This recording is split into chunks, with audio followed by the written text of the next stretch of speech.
Good day. So week 4 for the structural engineering and construction review. Okay, so in this lecture we will be discussing about stresses from the strength of materials. Okay, so let's begin with this one. Okay, so we have this bar, okay, a cylindrical bar that is loaded with P in this position. And take note this, as you can see or as you remember, it is in the form of axial stress or axial force. This will induce stresses perpendicular to its longitudinal axis P. Okay, that one. Force over the area. Basic formula. Okay, and take note that normal stress, that the P that we are considering here, should be normal to the area we desired. Okay, the area that we desired to calculate the stress. That should be the determinant natin para makuha natin yung ating normal stress. Now, take note that normal stress has this type, axial stress. In this case, this is an axial force. And take note that that axial force will create axial stress. Okay? Now, in this figure, that will cause a tensile stress that is away from the body. Okay? And take note that axial stress is when the force P is acting at the centroid of the cross-section and is acting also along its longitudinal axis. Consider this one. Okay? That will create an axial stress. Okay? In this case, this is tensile. Now, it will be compressive if yung force is towards that body. Okay? That is compressive force and will induce stresses at any cut perpendicular dito sa ating longitudinal axis. It will create compressive force. These are commons on truss members. Okay? Now, another type of enormous stress is the bearing stress. Commonly, bearing stress is compressive stress. Now, ano yung kaibahan niya dito sa axial stress? Now, bearing stress, yung tatandaan lang natin is yung force, i-divide natin siya or i-distribute siya in contacting surfaces between two bodies. Okay? Basta contact area yung kino-consider natin dyan, yung magiging normal force natin. Okay? So, it can be represented by ito. Okay? Let's say, ito. Okay? Ito yung common problem sa board exam. Let's say this one is glued at that point. Okay? And that glued joint is not perpendicular na with this ating longitudinal axis. Let's say pag ganyan, nakaslant siya. Now, ano yung magiging normal stress in this glued joint at that plane? Okay, so if yan yung tinatanong, and actually that is in the board exam also, that kind of problem. If that is the case, let's consider this one. Okay, I will consider one section lang dito. Okay. Now, if yung question is find the normal stress between this plane, on this plane rather, so we need to consider that normal stress, force divided by normal area. Now, take note that this force is not perpendicular to this area. So, we need to consider this slant axis natin. And we will consider this ating components of that P. Let's call this Px and let's call this Py. To calculate the normal stress on this body, that is just this force Py divided by area. Okay? Normal stress or the bearing stress in this portion, that is Py over area. Okay? I want to emphasize this. Don't memorize this. This is not a formula. This is just finding or understanding ano yung force na magpapa-create or magpapa-induce ng bearing stress between a specific area. Okay? Please understand that. Okay, another type, common problems for engineering mechanics. What if ganito? Calculate the normal or the bearing stress between the bolt and the plate. Okay, so if that is acted by a tensile force P, then it will be distributed dyan. Okay? That will resist yung force yung bolt natin will resist that P. Well, the normal stress or the bearing stress between the thickness, between the plate and the bolt is we need to consider the projected area. Okay? So take note, yung hinahanap natin dito kadalasan is the bearing stress on each bolt. Okay? Take note that this is the force on each bolt. So if you are to consider this projected area, okay, I will project this one. Okay, and let's say the thickness of this plate is T.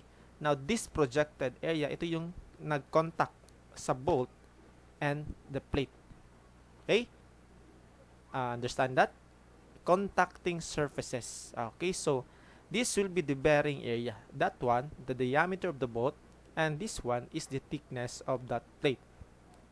Therefore, the bearing stress on each bolt and the thickness of the plate is just force over area. But our force here is P over 4 on each bolt man lang.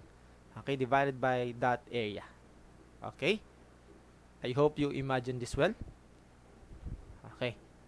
How about this? Footing. Okay, since we are civil engineers, we need to understand this also. Okay, so what if yung pinapahanap is the bearing stress or the normal stress between the footing and the ground? And again, yung area lang yung magbabago dito sa ating solution in this case. The same P and the contacting surfaces here between the footing and the ground is that one. So the bearing stress on that point is P over I will call this one as area of the footing. Okay, so if we have the dimensions of the footing, then we can just do the area of the rectangle or square. If the bearing stress naman between the column and the footing, so we need to consider this area. And again, that is just the contacting surfaces. Okay, I hope you understand that. And that is just P over the area of column. It depends sa pinapahanap sa problem. Okay. Now, let's move to shearing stress naman. So, how about, again, the same problem kanina? Shearing stress in this plane yung hahanapin natin. So, the shearing stress, that should be the parallel force divided by the area. Parang nagsaslide yung force at that area. So, in this area, yung force parallel sa kanya is the Px. Okay? So, generally, the same lang yan, force over area, but commonly that is denoted as tau, yung shear stress. Okay? And the shear force also for us civil engineering, that is denoted as B. The shear force divided by, I will just denote this as A sa B, the shearing area. Okay? And actually, this is just the average shear stress because in reality, this force Px is not evenly distributed all throughout this area. Okay? This is just the average shear stress. But ito, common din ito. Accountable naman ito in designing a common or kumbaga not so big area na kinukonsider natin. Okay? Now, the shear stress in this or the average shear stress in this area is just force Px over the shear area. That one. Again, yung force na magpapashear sa kanya is parang nagsaslide lang yung force along that area, that one. Okay? I hope you understand that. And please do not memorize again. Understand ano yung ginagawa natin. Okay? Now, this one naman. What is the shearing stress in the bolt? So again, if you will imagine the failure of shearing stress, again, magsa-slide. Kumbaga, this forces here will slide on this shearing area. Okay, so that one, in this case, the shearing stress is single shear. Okay, and that is force over area. And take note that the force on each bolt is P over 4 lang. Okay, it depends on the number of bolts dito. And I will denote this as A sub B. So take note, this is not the bearing area. That is the area of bolt. Okay? Okay? Cross-sectional area of the bolt. That is single shear. So what is double shear naman? Okay, so consider this one. Okay, so klarong-klaro siguro dito, no? This will cause a double shear. But to understand this, ano yung double shear? Okay, so imagine that one. Paghihilahin siya ng force dyan, this will tear this area dito. Okay, klaro? This will tear this area dito. And that is a shearing resistance. Now, if I will move that one, and by the way, ito yung tinatawag nating double shear, no? And that shear here is just force P divided by this area, AB. But that is twice of the area. Bakit twice ito? Because this is double shear nga. Okay? No. This is the logic dito. If I will rotate this one sa kabila, take note that may shearing resistance din dito.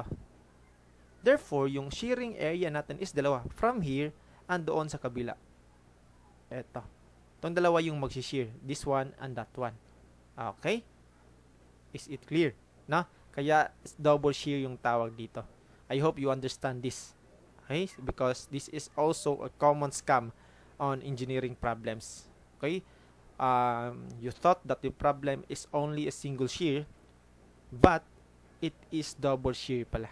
Okay? As depende if specific yung detail sa drawing sa problem. Okay? While in some other cases, i-specify naman sa problem na that is a double shear. Okay? But some problem is it is based on the detail on the drawing. Like this one. I detail this one pag ganito. Okay? So please understand this one. Now, another type of shearing stress, the punching shear stress. And the punching shear stress, to understand this clearly, is parang ganito yan. Bubutasan ang isang object. Na ano yung punching shear stress? The same principle pa rin. The force should be parallel or parang magsa-slide sa area. So in this one, yung parallel area na nabutas dyan, okay, imagine this one. Ito yan. Okay, in this case, that is a rectangular or square. It depends on this object dito. If this is a circular cross-section, then circle yan. Okay, so imagine if this is the thickness of this footing, then the shearing stress in this one is just this force. Ano yung parallel area niya? Itong nakapalibot dito, or yung nabutas. That is just the perimeter of this one times the thickness. Ito yung kumbaga surface area niya dito sa gilid. Okay? Klaro? Please understand that ulit. Now let's talk about torsion. Torsional shearing stress. If this is applied by a torsional moment about the longitudinal axis, it will induce a shearing stress pa rin, but paikot. Okay? So the formula or the general formula for shearing stress, and let's denote this as tau sub t na lang for torsion. Okay? T rho over J. Ano ba yung T? Of course, ito yung torsional moment. Rho is the distance from the centroid dito to any point sa ating object. Okay? I will just emphasize a circular pole. Okay? Because mahirap na siya pag hindi irregular cross-section dito. Magkakaroon na ng warping. Okay? So, anyways, I will not go on further on that case. Okay? Mahirap yan. T rho over J. Okay? Ito yung general formula for torsional shear stress.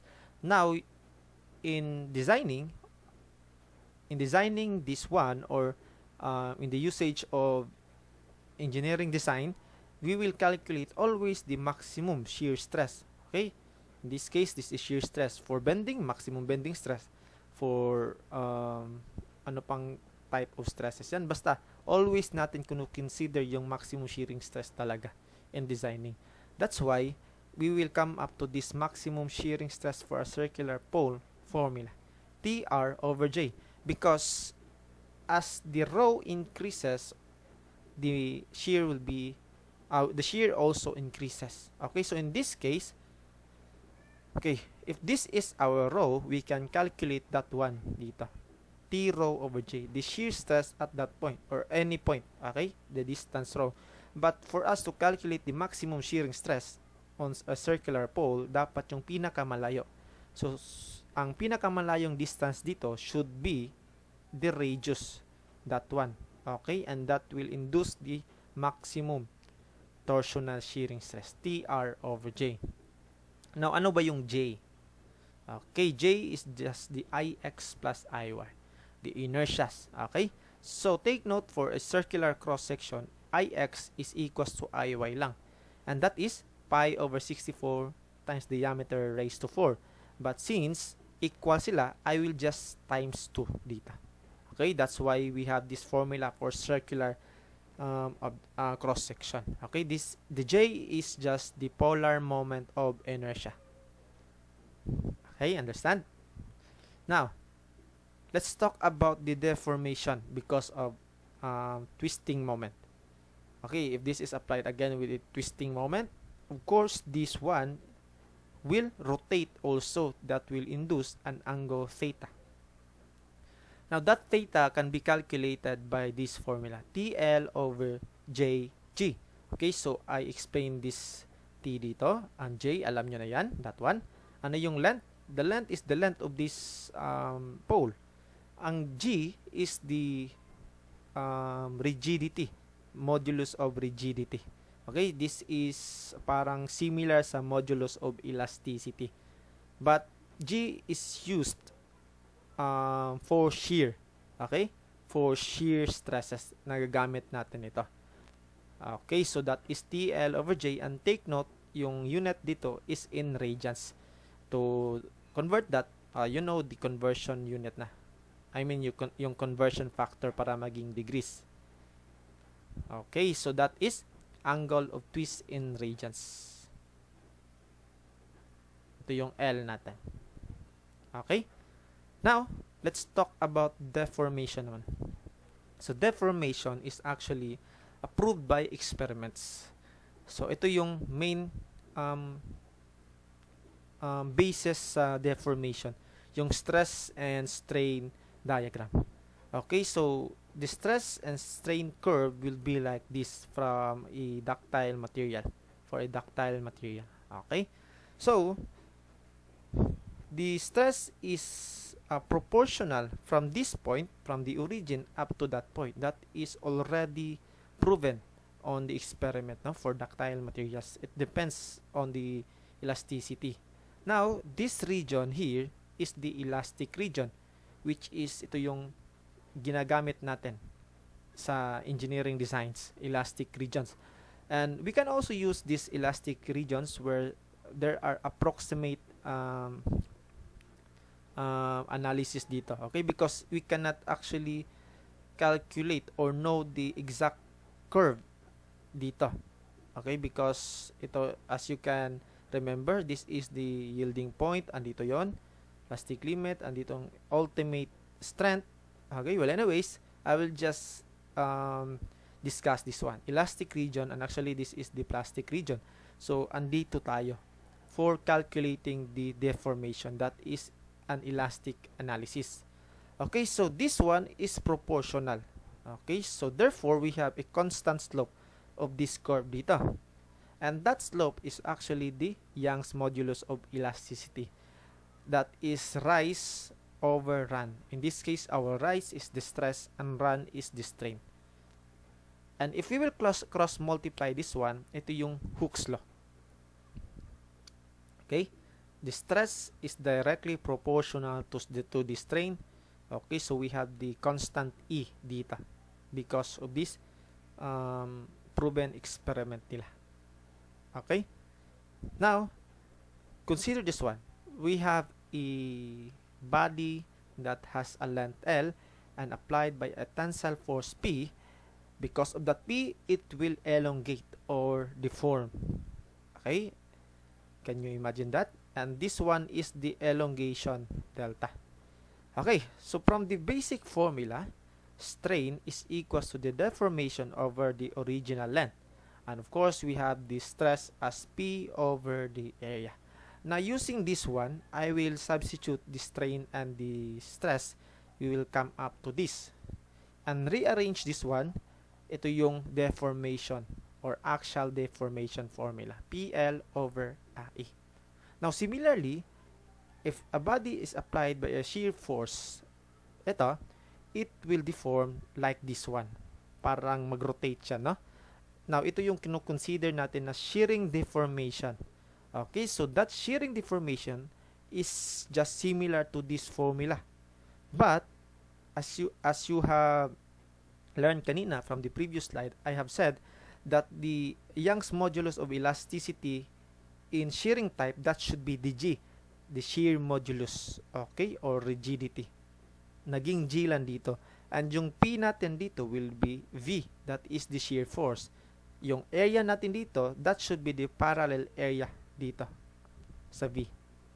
Okay? Well, anyways, I haven't seen problems pa from the past board exams involving shearing deformation. Okay? As I am concerned, sa mga bagong problems sa board exam from 2015 until 2019, wala pa akong nakitang ganitong problem. Okay, well, anyways, this is just for your information. Okay, so another type of the deformation is the thermal deformation. This is due to the temperature. Okay, delta T is equals to alpha L times the change in temperature. Okay, so for the next video here, we will solve problems. Okay, probably mga past board problems para makita talaga natin ano yung mga possible na ipapalabas sa board exam for your preparation na rin. Okay, so that's it.